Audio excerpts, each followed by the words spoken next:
Hola y bienvenidos a Llamados a Servir, donde le traemos las historias detrás de las historias, un espacio donde exploraremos diversas e interesantes experiencias, éxitos y fracasos de agentes de ley y orden, primeros respondedores y militares alrededor del mundo. Les recordamos que parte de nuestro contenido podría ser de carácter gráfico para algunas personas. Ahora con ustedes, Alex Ferrer, Buenos. José Vicente Hola, hola. y quien les habla, Roberto Hernández. Hoy vamos a continuar nuestra conversación con Chris Faisto, agente especial retirado de la Administración del Control de Drogas, también conocida como la DEA por sus siglas en inglés. Chris trabajó como agente especial por 26 años, durante los cuales estuvo destacado no solamente en los Estados Unidos, sino también en Sudamérica. Para ustedes que han visto la tercera temporada de la serie Narcos en Netflix, ya han escuchado sobre Chris, ya que esa temporada está basada en el caso contra el cartel de Cali, durante el cual Chris y su compañero Dave Mitchell fueron los agentes investigadores principales.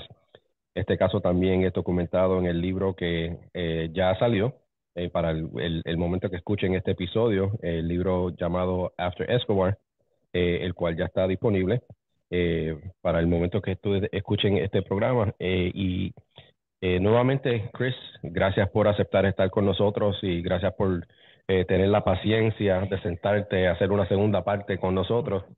De Eh, nada.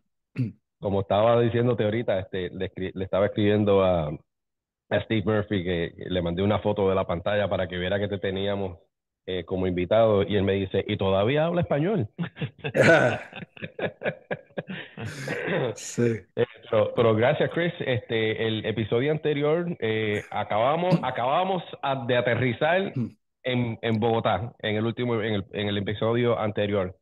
Ya fuiste a a la escuela de lenguaje, eres completamente bilingüe en español, comprendes todos los acentos, paisa, costeño, rolo, o sea, ya entiendes todos los acentos colombianos y llegaste Ciento por allí ciento. aterrizaste allí a salvar el mundo. Cuéntanos cómo fue esa primera experiencia. O sea, nos explicaste que tú escogiste ir a Bogotá y como parte de ese, como se diría, ese rite of passage, ¿verdad? Para tú poder llegar a Bogotá, tenías que hacer tus años en Miami, era la forma donde tú podías adquirir la experiencia para poder llegar hasta a Colombia a trabajar casos allá. Obviamente, eso era en aquel momento era el epicentro del tráfico de droga, la producción y el tráfico de droga, controlaban gobiernos, controlaban comunidades, tenían contactos internacionales con otros gobiernos, con otras organizaciones criminales. Cuéntanos cómo fue tú acabas de llegar a Bogotá, te reportas a la oficina de la DEA en la Embajada de los Estados Unidos, ¿cómo fue esos primeros días allí? El primer día fue surreal porque en Miami tenía casos contra el cartel de Cali y sabía como los cuatro jefes del cartel de Cali. Entonces llegué en Colombia con mi compañero David Mitchell y ya dije a los jefes allá, mira, David y yo necesitamos viajar a Cali para empezar a investigar el cartel. Y los jefes nos dijeron, no, ustedes no se pueden ir a Cali porque es muy peligroso. ¿Ok? ¿Por qué estamos aquí? Estamos aquí para investigar el cartel de Cali.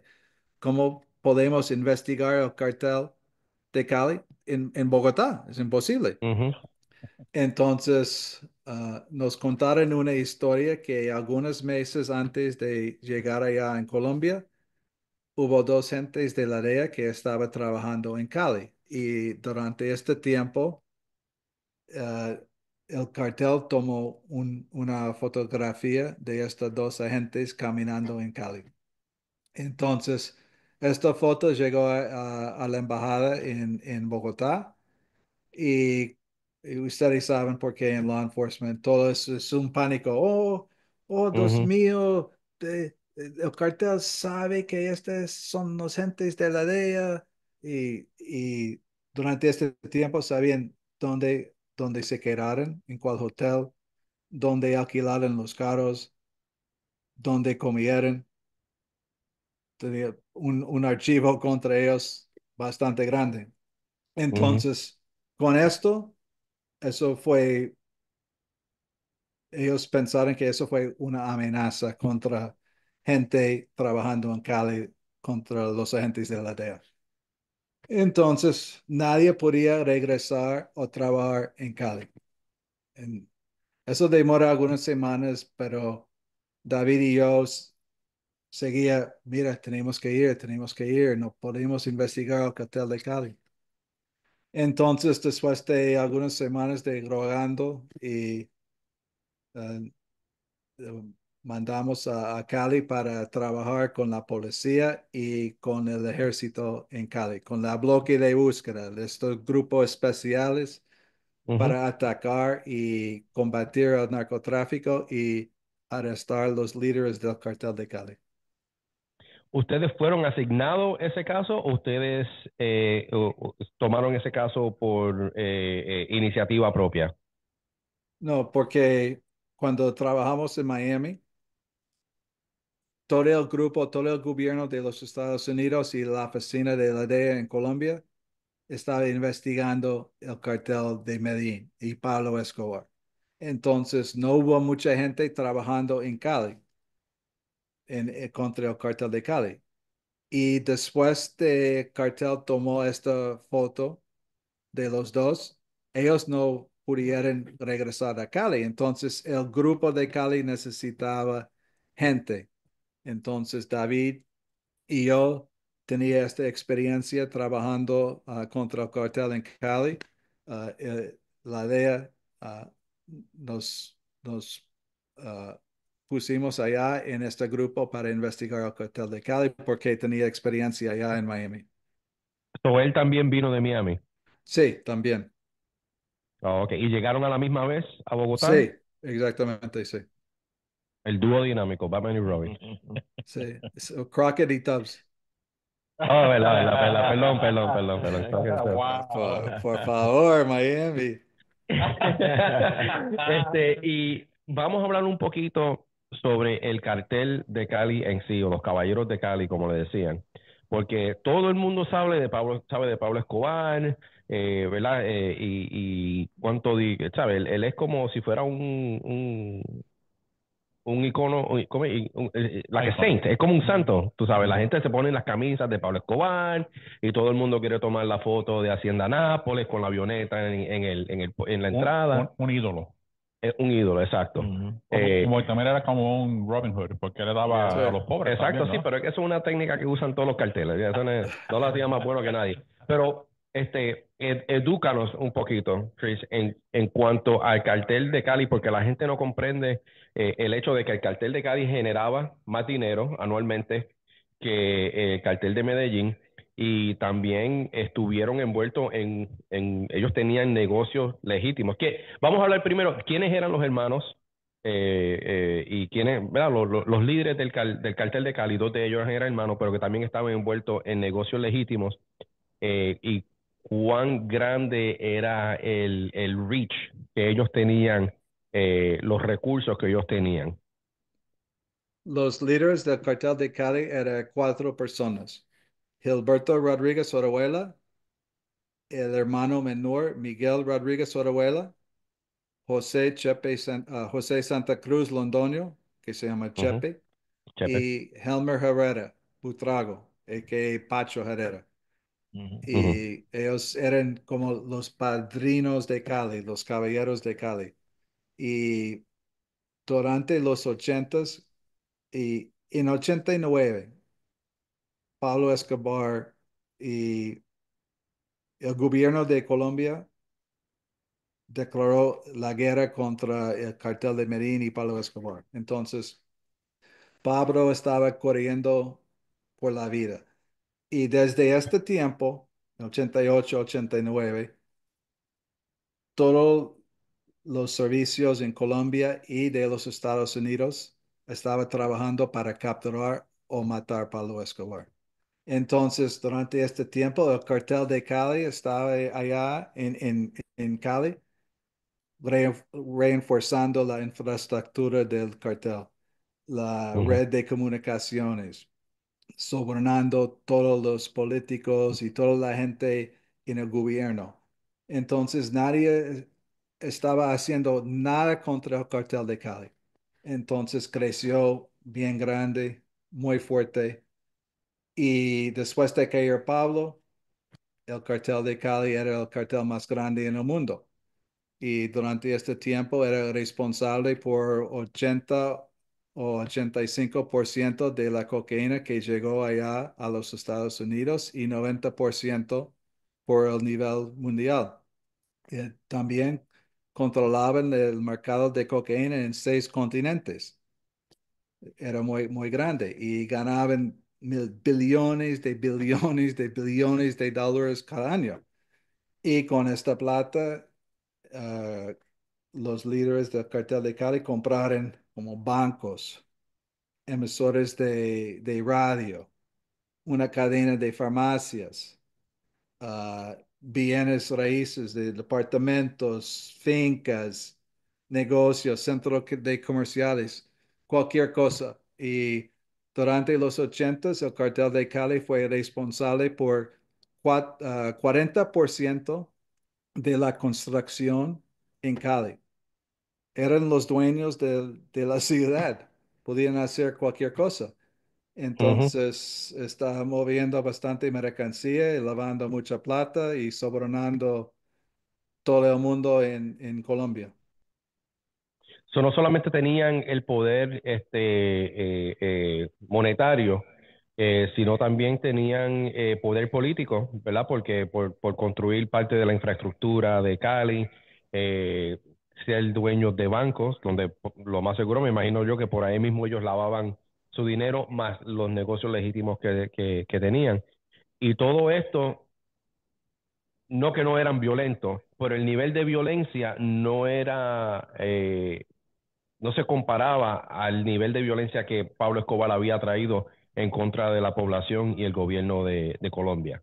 Sí, correcto, porque la, Pablo era bien, como muy flashy, sí, explotando aviones, bombas, asesinando gente, los políticos, el candidato de presidente, todo Ujú, este tipo de violencia high profile. Pero el cartel de Cali era el contrario, opuesto de Medellín. Si ellos querían matar a alguien, esta persona desapareció. ujú, Nadie lo ha visto antes, nunca más. Y, pero ellos, el cartel de Cali hizo eso muy bien quieto, no con esta flashy, high profile violencia. ujú. Eh, Sí, que en parte por eso era que le decían los caballeros de Cali, ¿verdad? exactamente. Porque no eran la violencia estaba ahí. La violencia no estaba tan en tu cara, en your face, como lo hacía Pablo Escobar. Una pregunta, Chris. Hay una escena en la serie Narcos, la temporada 3 que es el caso tuyo y de tu compañero, en el que hacen yo no sé ni cómo se dice en español, un drawing in quarters, que Ah, le sí, amarran los brazos sí, y las piernas a una persona y con una motora, como le decimos sí, nosotros. Eso fue Pacho. motocicletas. Exacto. Eso es cierto. Eso pasó, pero en poquito diferente que muestran en este show. Y en el show, como dijo, fue drawn and quartered por dos motocicletas allá afuera de un bar. Ujú, Pero lo que pasó en vida real es durante la guerra entre el cartel de Cali y el cartel de Medellín, y Pablo mandó como 20 soldados a Cali para tratar de matar Pacho Herrera. Pacho estaba jugando fútbol en un estadio propio afuera de la casa de él. Entonces, estos soldados, pero eran sicarios de Medellín, ujú, camuflado como Policía Nacional, mataron como 18 personas de Pacho. Y otra como 6 o 8 personas fueron heridos.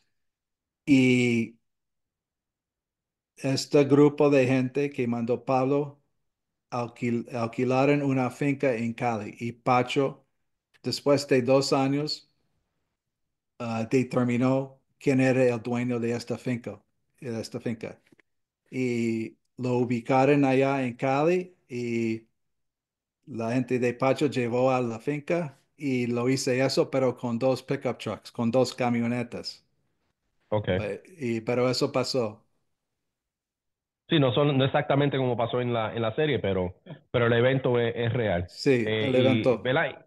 Y a mí me sorprende cómo la gente venera, se diría, este tipo de, ¿cómo se llama? Como ellos admiran este tipo de personas, ¿verdad? Que están envueltos en este tipo de vida criminal en el nivel que el tipo de violencia que ellos están, o sea, que ellos pueden hacer y que hay gente que, ¿verdad? Que para ellos esto es uno, tú sabes, eso es la persona que yo, sabes, tú, muchachitos que tú los ves con camisas de Pablo Escobar, Igual que la gente anda con las camisas de Che de Guevara. Che Guevara, cállate, que Sí. vi a una en Disney trabajando en este fin de semana con una cadena La misma que cosa. tenía al Che Guevara. Eh, pero, ¿cómo fue, cómo ustedes adquirieron ese big break de entrar a la organización del cartel de Cali? Porque hubo una persona que fue instrumental según hasta, ¿verdad? Basado en lo que yo he visto y he leído, yo no fui el que vivió esta historia, pero hubo una persona que fue muy integral para esta investigación, que es Jorge Salcedo. Jorge Salcedo básicamente era el jefe de seguridad para uno de los hermanos Rodríguez Orejuela, si no me equivoco. En la serie él trabaja para el cartel, pero en sí él trabajaba para uno de los hermanos. Eh, ¿Cómo fue que ustedes pudieron eh, comenzar esa relación con Jorge Salcedo? Eso es una historia muy larga, pero trato de decir. Y en el libro, eso es bien escrito, todo lo que pasó con Salcedo y cómo reclutamos él como un fuente, un informante.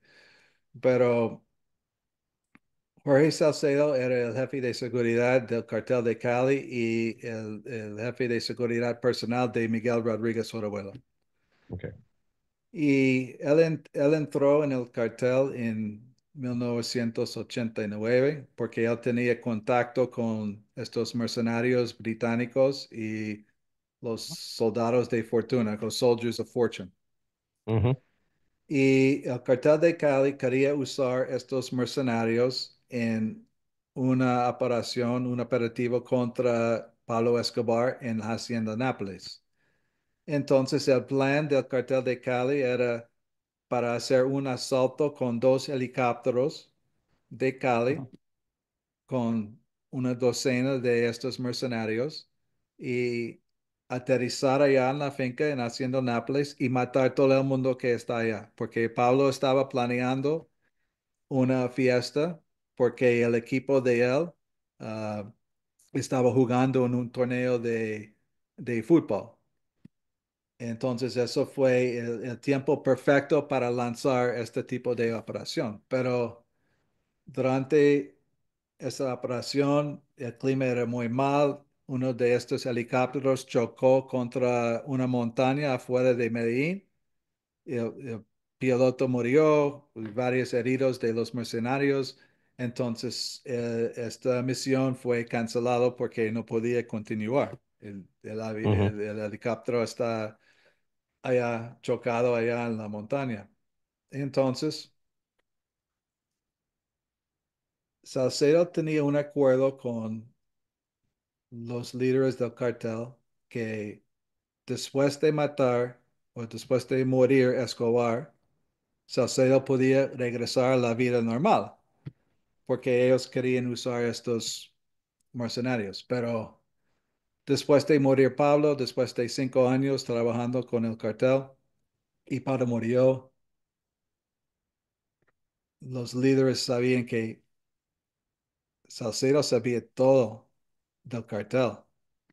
toda la gente corrupto, toda la información de narcotráfico, el lavado de dinero. Entonces, él sabía bastante. Entonces, ellos dijeron, no, usted no puede salir el cartel. Hay dos maneras para salir. Está arrestado o está muerto, no más. Entonces, Salcedo era muy desesperado.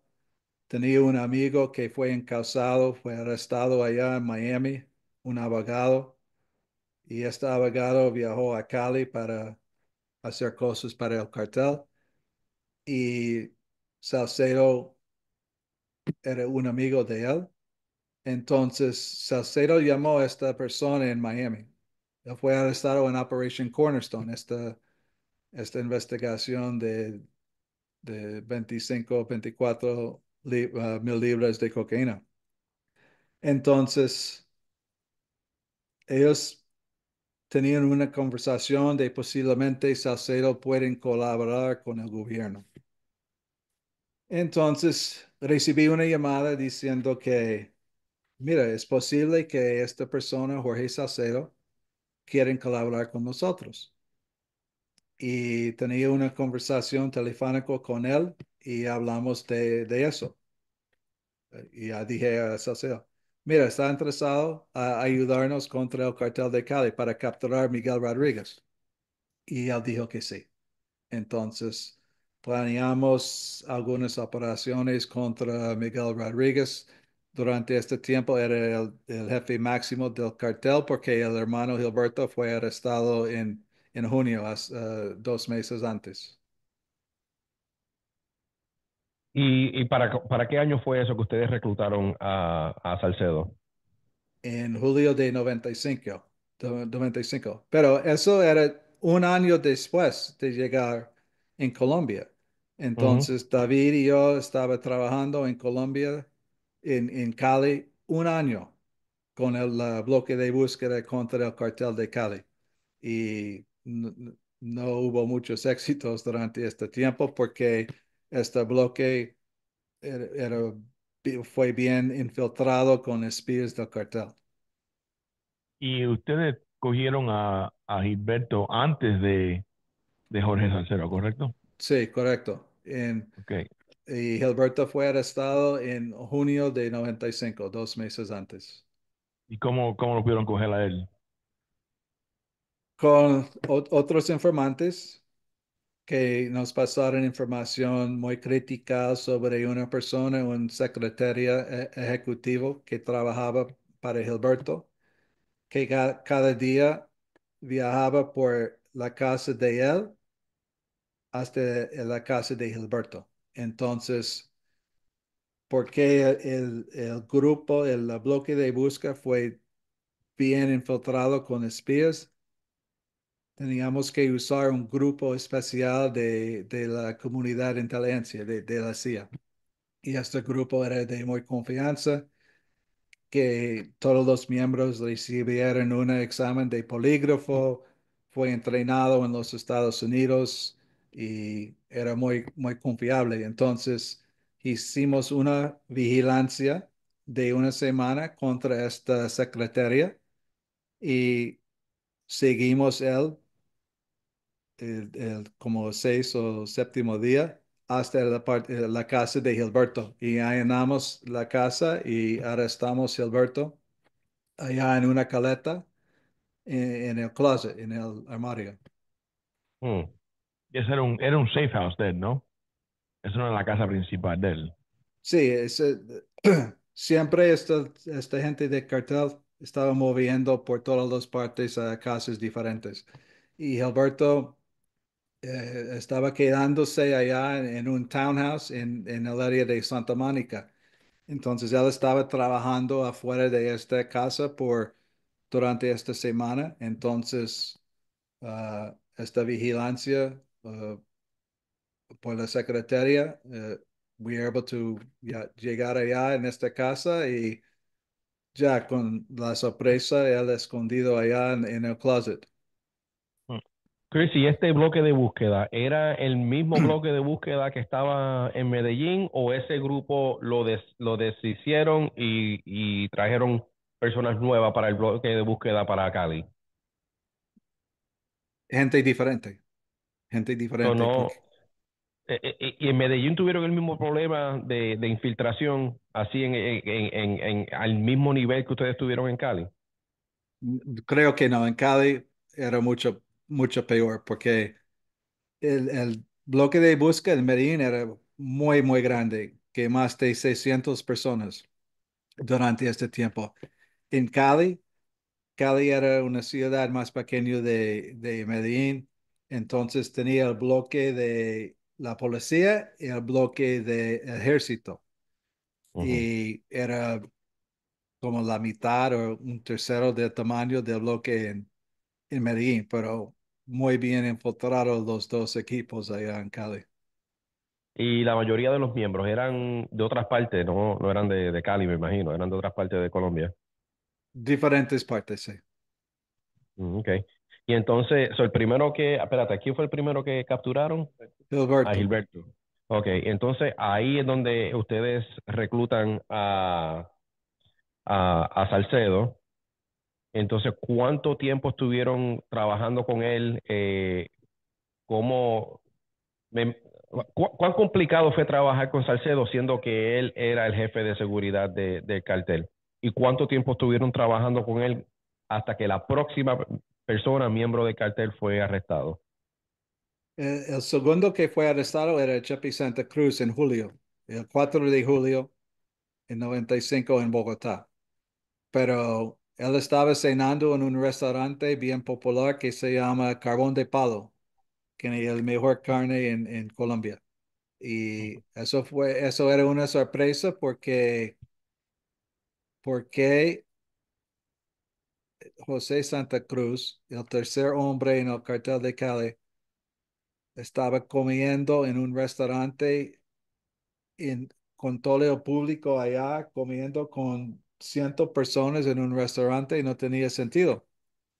Ujú, Entonces la policía entró buscando Santa Cruz porque tenía información que él estaba en Bogotá negociando una entrega posiblemente, y cuando él estaba comiendo allá, la policía entró, lo vio allá, entonces lo capturaron allá en este restaurante, que muy bien sorpresa. Entonces él era el segundo a caer. Entonces empecemos a trabajar con Salcedo en julio de 95. Hicimos unos allanamientos rápidamente con él, pero eso falló. Entonces hay una escena en Narcos, la temporada 3, y eso es verdad, 100% verdad. En, en el baño entramos la DEA con la policía ujú, y entramos con un taladro y un martillo grande como un sledgehammer. Ubicamos Miguel detrás una pared, en una caleta en el baño. Empezamos a romper esta pared, y un fiscal encargado de esta investigación entró y nos dijo: mira, ustedes tienen que parar, están haciendo una operación ilegal y ya, no más. Entonces, mira, el señor Rodríguez está detrás de esta pared, está en una caleta allá. Entonces, eso obviamente no era importante a él, y fuimos arrestados, básicamente. Él escribió una denuncia contra nosotros, una denuncia formal, y nos echó del apartamento y ya salimos sin nada. Y algunas horas más tarde, un capitán corrupto, que era el enlace de nosotros en el bloque de búsqueda, entró en el apartamento y llevó a Miguel por el garaje, puso en el baúl y ya manejó el carro hasta otra casa de seguridad. Eso es exactamente lo que pasó en el show, en el programa. Y también durante Esa parte fue 100% real, accurate. sí, real, verdadero, Wow. 100%. Y también durante este allanamiento encontramos un escritorio con una caleta adentro de este escritorio. Y también está en esta temporada de Narcos Season 3. Y Ujú, rompimos el escritorio, encontramos estos documentos muy explosivos de corrupción. Encontramos una lista de casi 2.800 personas que el cartel estaba pegando.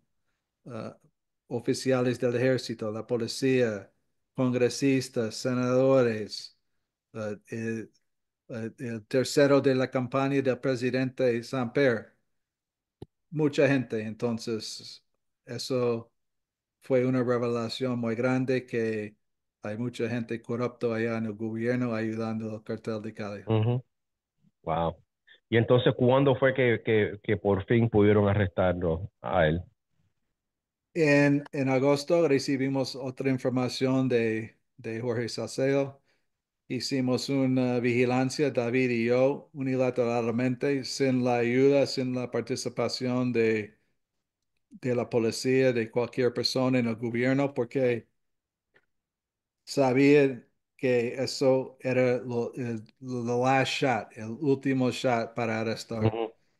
a Miguel. Entonces no podía tomar el chance que podemos quemar Salcedo, porque si, obviamente, si ellos tenían o sospechó él a colaborar con nosotros, muerto. Entonces hicimos una vigilancia, ubicamos a Miguel en un apartamento en el centro de Cali y allanamos este apartamento con un grupo especial y arrestamos a Miguel cuando estaba entrando a una caleta en el dormitorio, en el bedroom. So, Una, lo cogieron mientras se estaba tratando de meter en la caleta. sí, y eso era una caleta bien, bien sofisticado con una pared de cemento como así, 8 pulgadas. Pueden cerrar esta puerta from inside. Fue bien, bien avanzado y gracias a Dios esta persona de la Marina, un operador especial, lo cogió cuando estaba entrando en esta caleta. En 2 minutos más tarde, ya, Mm. se fue, Wow. se fue. Ah, entonces, y ya van tres, entonces, ¿verdad? Sí, Que está bajo arresto. ¿Y quién nos falta? Pacho. Pacho Ajá, Herrera. ajá. ¿Y cómo fue que lo pudieron capturar a él? Y un año más tarde, después de miles de allanamientos en Cali y por toda Colombia, Pacho se entregó en Cali el 1 de septiembre del 96. So, casi un año más tarde de Miguel. Okay. Y a este punto, ¿Salcedo todavía estaba en Colombia o ya lo habían sacado del país? No, lo sacamos del país algunas semanas después de arrestamos a Miguel. Entonces él se fue por el programa de protección de testigos como WITSEC, Ujú, Witness Security, en los ajá. Estados Unidos. Entonces ya en los fines de agosto se fue a los Estados Unidos. Y es verdad que ellos estaban tratando de negociar, entregarse para después salir con su negocio. ¿Eso era verdad o eso? En el principio, sí, porque el cartel de Cali ayuda mucho en la investigación de Palo. El cartel de Cali trabajó con los Pepes, las personas Ujú, perseguidas de Pablo Escobar, con la Policía Nacional de Colombia en Medellín y con el gobierno. Entonces, en las mentes de los caballeros de Cali, ellos dijeron que, mira, ayudamos a matar a Pablo Escobar, entonces we deserve crédito de Ujú. eso y posiblemente podemos entregarnos, pero por una sentencia de como 3 años, algo así, algo ridículo. Y también queremos mantener todos los bienes, todo el efectivo, todo, todas las cosas. Y también queremos quedarnos en una cárcel allá en Palmira, afuera de Cali. Entonces, estas condiciones eran pues, ridículas para el gobierno. Entonces, en realidad, estas negociaciones era un fracaso. Y el contador lo pudieron, es verdad que lo pudieron conseguir, el Palamari. Sí, ¿Él fue antes o después de Salcero? antes, antes de Antes. salir Salcedo, porque Salcedo nos dijo que Guillermo Palamari, el contador del cartel de Cali, los jefes del cartel estaban tratando de matar a Guillermo Palamari. Entonces Salcedo nos dijo que, mire, si habla con Guillermo Palamari, es posible que él va a colaborar con ustedes, porque él no tiene otra opción, porque el cartel va a matarlo en algunos días. Entonces hablamos con la esposa de Palamari y con él directamente y negociamos algo, entonces ya lo sacamos del país también. Está en el programa de protección de Exactamente. testigos también, WITSEC en los Estados Unidos. Wow. Pero ¿es cierto que la esposa de él regresó? No, No. el cartel lo mató. Por eso, a la esposa, ¿verdad? Sí, Porque ella no se fue entonces para el programa de protección. es otra historia bien complicada, pero después de sacamos Palamari a Bogotá, eh, el día El día siguiente, ella llegó a Bogotá con los niños y el plan era que ella con los niños se quedaran en Bogotá con Palamari, pero ella quería regresar a Cali para vender muebles, para vender la casa, para vender acciones que Ujú. tiene. Entonces, cuando ella regresó, el cartel de Cali más o menos estaba esperando para ella y lo secuestraron a ella y otra persona y lo mataron. Wow, increíble. Y entonces, ¿dónde están todas esas personas ahora? Los Rodríguez, Orejuela, ¿dónde están toda esa gente ahora? Gilberto murió en la cárcel hace 2 años, 2 o 3 años. Miguel todavía está en la cárcel en los Estados Unidos. Jeppy Santa Cruz se escapó de la cárcel y algunos meses más tarde fue matado en Medellín por el Norte de Valle Cartel.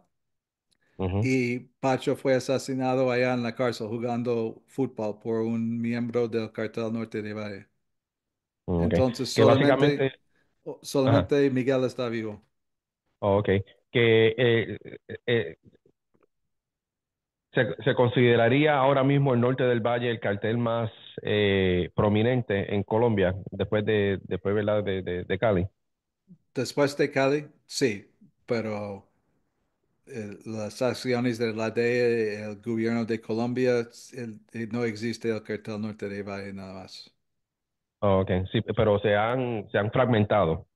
Yo estaba leyendo hace poco ¿verdad? Que como siempre, una organización así tan grande, no, algunas veces no es posible erradicarla completamente, y a veces pues se Sí, fraccionan y hay otros grupos más es- pequeños como los microcarteles que tienen en México, que sí, estos dos, los Z y Jalisco Nueva Jalisco, Generación, se fogonan y ellos se yeah. rompen y empiezan otro cartel. Y entonces esa fue tu primera vez en Colombia, se te fue básicamente trabajando Cali, el cartel de Cali. otra vez no podía escuchar. Tu primer viaje a Colombia, o sea, los años que estuviste en Colombia esa primera vez, básicamente se te fue todo ese tiempo trabajando el cartel de Cali. Sí, todo el tiempo trabajando contra el cartel de Cali y algunos fugitivos que estaba escondiendo allá en Colombia. Okay. Casi 3 años. Y hasta qué año estuviste en Colombia. Esta vez, la primera vez, 94 hasta 97. Okay. Y de ahí después de Colombia, ¿a dónde fuiste? Regresé después de Colombia y Washington. Recibí un Y, ascenso y trabajaba en Washington, D.C. oh, ok. Pero entonces tú regresaste luego a Colombia, ya Regre- entonces como supervisor. sí, regresé a Colombia como supervisor en 99 hasta 2002 y otra vez 2004 hasta 2010 como el subdirector de la DEA. Oh, ok. Pero ya a ese nivel ya no estabas tan envuelto en los casos como ASAC, ¿is that what Sí, era el sí, ASAC? más o menos, sí. Pero Oh, ok, durante este tiempo de subdirector o asistente regional, porque afuera de los Estados Unidos tenía otro título como Assistant Regional Director.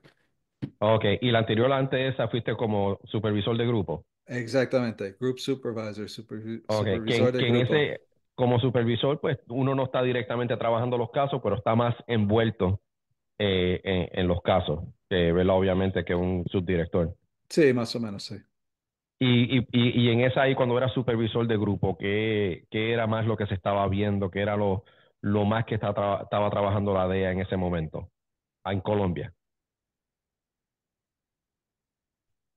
Hubo varios grupos de narcotráfico, casos contra las Fuerzas Armadas Revolucionarias de Colombia, las FARC, La part. Ujú. y también casos contra el Norte de Valle Cartel, que durante este tiempo era el cartel más grande, tomó control del mercado de cocaína después de Cali, y también investigaciones más tarde contra los paramilitares, las Autodefensas Unidas de Colombia.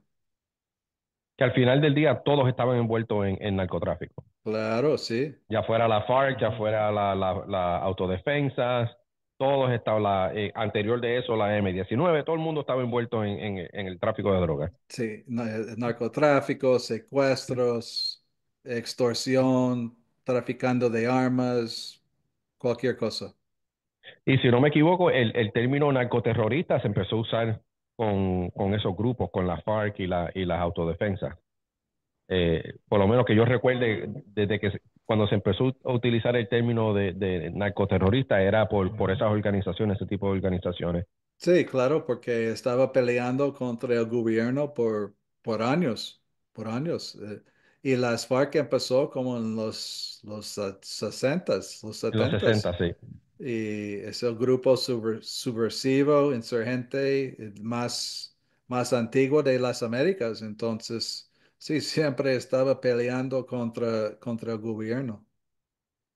Sí, es una pena que Colombia, un país, ¿verdad? Con una cultura tan bella, una comida sabrosa, un país hermoso, que tenga una historia tan violenta, porque sí, la FARC se empezó en los 60, pero ya antes de eso o sea, han habido conflictos generación tras generación, y desgraciadamente estamos viendo como actualmente hasta cierto punto Colombia está volviendo a caer a un nivel de violencia parecido a lo que se veía en los 80 y en los 90.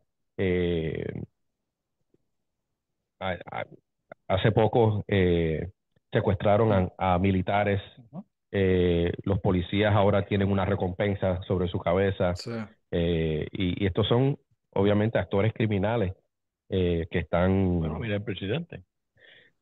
Mira, La realidad es, ¿verdad?, que el mm, presidente fue miembro de la M-19, pero aparte de eso, cuando tenían los gobiernos de la derecha, todavía en Colombia el nivel de violencia que ha habido por tantos años, es como que they can't catch a break. eran los secuestros primero, después eran los carteles, las cosas políticas, los bombardeos de Escobar. Sí, sí, o sea, So, siempre es algo. Sí, Este, y ajá, peor, controlaban un gran parte de Colombia, porque las FARC tenían control de varias áreas en Colombia, las autodefensas también, estas ujú, áreas alrededor de la costa, porque estas áreas estratégicas y controlaban todo, narcotráfico, cobran ujú. impuestos, secuestrando a la gente. Y tiene partes de Colombia que la gente no podían entrar porque fueron controlados por estos grupos. Sí, exacto. Y sin entrar en detalles, pero la familia de mi esposa, ha sido víctima de la violencia de la FARC, al principio de los años 2000. Y ahora no solamente son los grupos criminales colombianos, sino también los grupos criminales venezolanos que están operando en grandes cantidades en Bogotá, que también la familia de mi esposa ha sido víctima de, de, de ese tipo de violencia. Estamos hablando recientemente, nosotros fuimos en marzo y hubo un incidente con una organización venezolana que afectó a la familia de mi esposa porque fue directamente a un miembro de la familia. Y Eso que todavía, tú sabes. ahorita tiene estos bandos criminales que se llama Bacrim, que están en todas las partes de Colombia también, como los remanentes de las FARC, de las autodefensas, hay grupos venezolanos de estas bandas haciendo lo Ujú. mismo, pero traficando en droga, extorsionando, secuestrando. Sí, ¿no? Y nuevamente, desgraciadamente, ¿verdad? Y honestamente no es solamente Colombia, porque todo Sudamérica tiene una historia muy violenta. Un Hace poco se conflicto. murió ¿cómo se llamaba? Pepe, ¿cómo se llama este? Que era el de Paraguay, presidente de Paraguay, Pepe Mujica, que fue presidente de Paraguay o de Uruguay, ahora no me recuerdo, que fue un Mm. tupamero. O sea, el tipo fue un terrorista, mataron a un embajador americano en los años 70 y después fue presidente del país. Y se murió ahora en estos días y todo el mundo, ¿verdad? Alabándolo como si hubiese sido un angelito. Da igual que mataron a la que iba a coger de presidenta en Colombia, creo. La Bueno, mataron. en estos días le dispararon se me olvidó el nombre ahora, Uribe, A Uribe. Miguel Uribe, que Ujú. recibió tres disparos, y el que le disparó fue un muchachito de 14 años, sí. que el abuelo de Miguel Uribe fue presidente, si no me equivoco, según me estaba diciendo a mi esposa, el abuelo de Miguel Uribe fue presidente de Colombia en los años 70, pero la mamá de Uribe fue secuestrada y asesinada por el cartel de Medellín en el 90, a principios de los 90. No. Sí, ella fue una de las personas que fue secuestrada por el cartel de Medellín también. Pero Chris, ¿hasta en qué momento tú decides jubilarte, retirarte de la agencia? En 2014, después de 26 años, y eso fue suficiente para mí. Y Ujú. quería trabajar en un banco, en vida, ¿cómo se dice? En Civil, civilian work. Civil. Y, la vida civil. sí, y era un vicepresidente de un grupo contra la lavado de dinero en el banco. Y ya, y hice esta serie de Narcos también, la temporada 3 y ¿Y, es y tú varias serviste cosas. como asesor para la temporada 3? Sí, sí. Ok. Y atrás en el cartel de Cali, todos esos negocios, dinero, lo pudieron confiscar. No entendí. So, todo el dinero y los negocios del cartel de Cali, la DEA o Colombia pudo confiscarlo, seize it. Sí, decomisamos bastante cosas del cartel de Cali y como de esta cadena de farmacias que más o menos vale como 200 millones de dólares, varios bienes, muchas empresas y también Juan de Gilberto y Miguel declararse culpable. Ellos tenían un acuerdo con los Estados Unidos para entregar últimamente 2 billones de dólares, con B, dos Wow. billones de dólares. Entonces, sí, confiscaron cientos de millones de dólares de cosas contra el cartel de Cali, pero obviamente la familia es muy grande, tenía muchas compañías, mucho negocio que nosotros no sabían, entonces ellos todavía tienen plata escondido. Mm, mm. Y también una cosa que enseñaban en el show, es verdad que había alguna, vamos a decirle, un problema con la CIA, lo que ellos querían hacer contra lo que estaba en la misión de ustedes.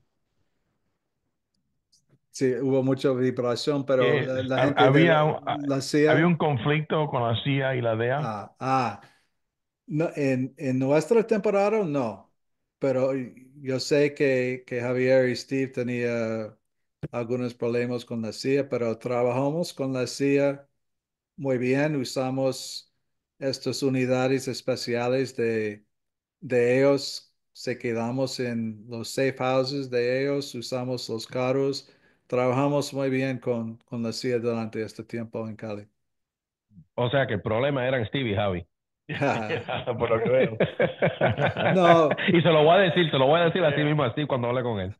no, pero eso siempre hay un conflicto con personalidades y yo creo que en este tiempo la CIA no tiene la gente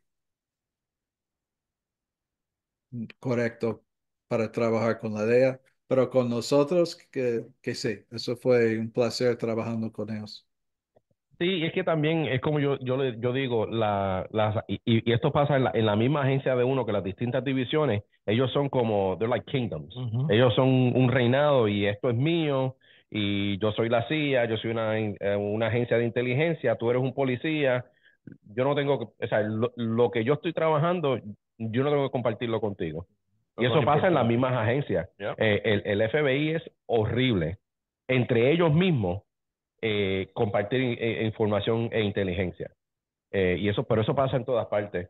Pero, ¿verdad? Yo creo que muchas veces también, Chris, esos problemas son a nivel de jefe, ¿verdad? Al nivel de nosotros, ¿verdad? Los knuckle draggers, Los peones. Yeah, a los peones, a ponerlos al nivel de nosotros, ¿verdad? Pues ya es distinto, uno pues crea esas relaciones con sus sí, compañeros ¿verdad? Comparten información, comparten recursos y todo eso.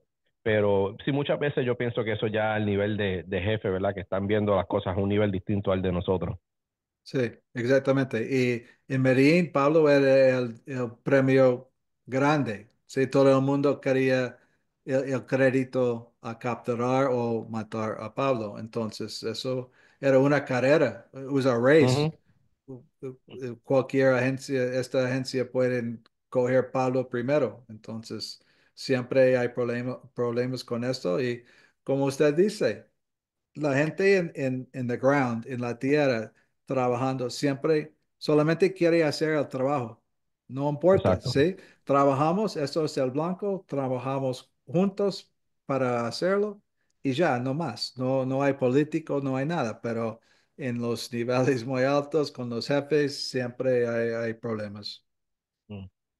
Sí, una antes ya para cerrar, ¿verdad? Para respetar tu tiempo, ¿cómo tú decidiste cómo llegaste a la decisión de escribir tu libro, After Escobar? Con el libro, mi compañero David acaba de jubilar en 2022, y él quería escribir un libro porque cuando él todavía estaba trabajando con la DEA, yo estuve haciendo cosas con Narcos, con Netflix, con otro Ujú. show de Discovery que se llama Finding Escobar's Millions, y él quería hacer algo. Entonces me dijo, mira, vamos a escribir un libro sobre nuestro tiempo en Cali, un libro de nuestro punto de vista, de los agentes en la tierra que estaba haciendo la investigación. Y no fui interesado en eso mucho, pero siempre acabe llamándome, vamos a escribir. Ok, vamos a escribir este libro. Y escribimos y demora como 2 años escribiendo este libro y ya por fin está listo a publicar en estos días. Mándame a dormir, por favor. Salud, salud. Sorry. Ok, y entonces se tardaron como 2 años en escribir el libro. Sí, porque ese es un proceso muy largo, escribiendo, haciendo los edits y mandando esta a la compañía de publicación para hacer Ujú. algunas cosas y siempre cambiando eso, cortando eso y me dijo que, mira, este libro es muy largo, tiene que cortar bastante de este libro. Entonces ya corté como 100 páginas de este Oh, libro wow. y todavía es muy largo, es como 352 páginas, pero sí, más de 100 páginas, pero sí, hay mucha historia, mucha información de este tiempo allá en Colombia y en el primer draft traté de documentar todo lo que pasó, pero Ujú. es bastante información. Sí, y siempre hay una diferencia muy grande entre. Yo siempre recomiendo que si hay una película o una serie y un libro, nunca leas el libro antes de ver la serie, Right. o la película, porque te va a arruinar el libro. ¿Ok? Eso pasa. Hay dos libros que yo recuerdo que hayan sido like accurate. El Padrino y un libro que se llama Bravo 20, que es sobre las fuerzas especiales británicas en Irak. Aparte de eso, olvídate, si es Tom Clancy, te moriste. Porque si tú lees el libro de la película, te lo arruina. Pero yo pienso, Chris, que las personas que son fanáticos de la serie Narcos, ¿verdad? Especialmente la original, esos primeros eh, eh, tres temporadas, yo creo que le sacan, y obviamente los publishers saben más que uno, ¿verdad? Pero como es las personas que le interesa y le gusta esa historia y que ha visto el programa, como que le sacaría más, ¿verdad? De poder leer en detalle exactamente y sin filtrarlo, Mm. ¿sabes? Sin que Hollywood lo cambie. Right. Yo Sí. pienso, ¿verdad? Pues, que la persona le saca mucho más provecho leyendo la historia en detalle como es, pero, ¿verdad? Los publishers saben más que uno, me imagino yo.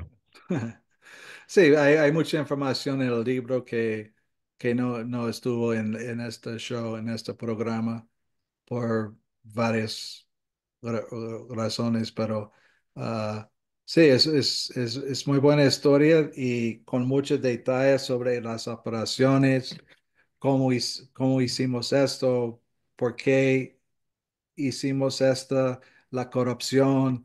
Hay mucha información allá sobre Pablo y la guerra contra los dos carteles, Cali y Medellín, y varias cosas. Bastante información lo que pasó allá durante este tiempo. Wow. ¿Y el libro también, Chris, salió en español o solamente en inglés? Estamos trabajando en esto en este momento, un libro, una versión en español y también una versión audio también. Oh, ok.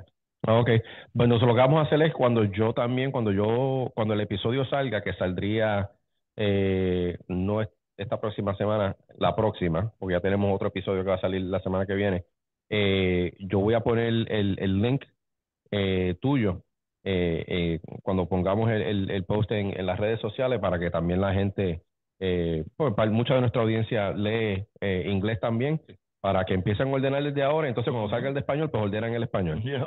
Ay, perfecto, muchas gracias. Sí, y el website también, porque hay muchas fotos allá en el website de David y yo trabajando en Cali durante este tiempo. Y hay una historia sobre el libro y hay mucha información allá en el website también. Ok, pues está bien, pues lo hacemos Eh, y promovemos lo más que podamos el libro. Y leí la parte del libro que nos mandaste y hay una parte ahí donde me acuerdo de lo que tiempo mío, cuando tenía el pelo largo me hicieron cortar. ¿Te cortaste el pelo largo para ir a Colombia? Sí, Yeah, yeah, yeah. I read sí, that too. eso es 100% verdad. Y hay una foto también en el libro.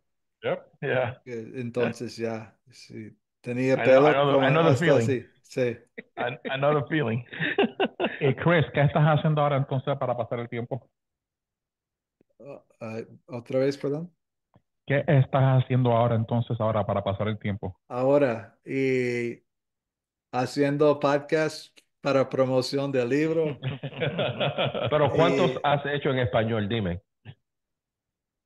cuando, ay, ya no sé.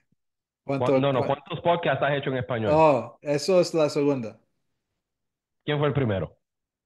Y una programa que se llama Voces con Ana Paulina.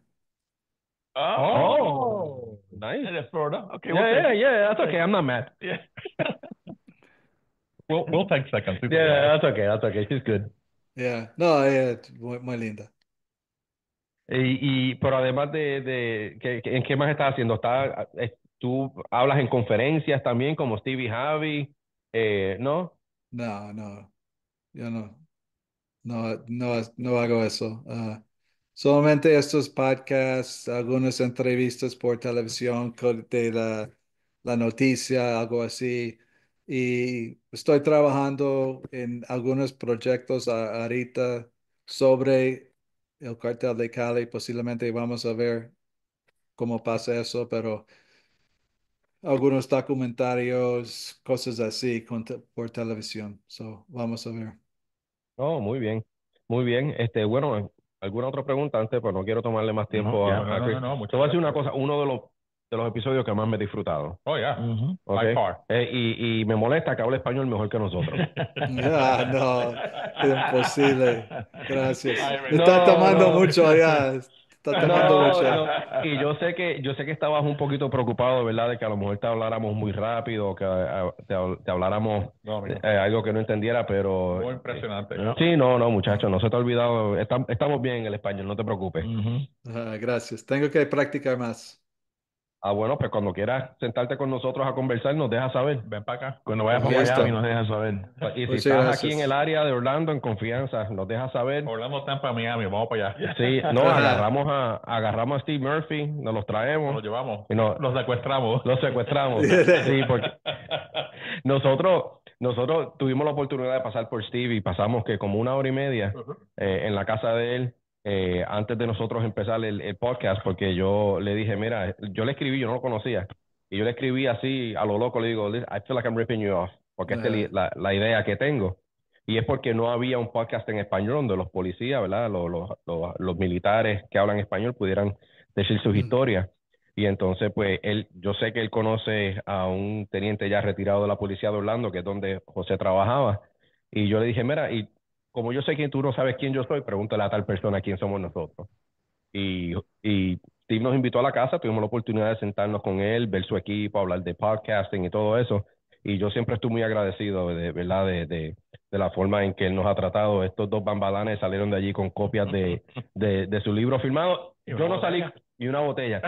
Y yo no salí con un libro porque ya yo tenía uno. Uno de los muchachos de mi escuadra me regaló un libro que ellos firmaron para mí. Pero Chris, No, ajá. Steve es muy buena persona y Javier también. Pero Sí, ustedes, muchas gracias por todo. Muchas gracias. no, y gracias a ti nuevamente por haber aceptado la invitación. Recuérdanos dónde pueden conseguir información repítenos el nombre de tu libro, dónde se puede conseguir información, la página del libro, dónde lo pueden comprar, las redes sociales, recuérdanos eso, por favor. El libro es After Escobar, después de Escobar. Está disponible por Amazon, Barnes Noble y por nuestra website www.afterescobar.com. Va a ser disponible también en las bibliotecas, cualquier tienda de libros en los Estados Unidos. Y también tenemos presencia en social media por Instagram, Facebook, TikTok, YouTube, Twitter, con el handle After Escobar o la Chris Feistel. So, tenemos una Oh, presencia más o menos bien grande allá en social media. Bueno, nuevamente, Chris, gracias por tomarte el tiempo de sentarte con nosotros. Sé que tenemos unas 3 horas de diferencia. Estamos en 2 costas distintas de los Estados Unidos.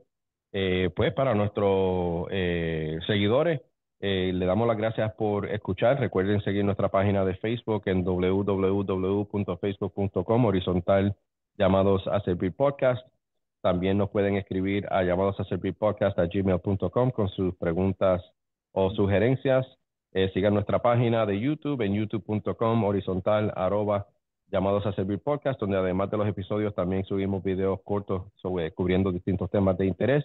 Finalmente recuerden que nos pueden escuchar en Amazon Music, iHeartRadio y Spotify. Sigan el podcast y compártalo con alguien y que Dios me los bendiga.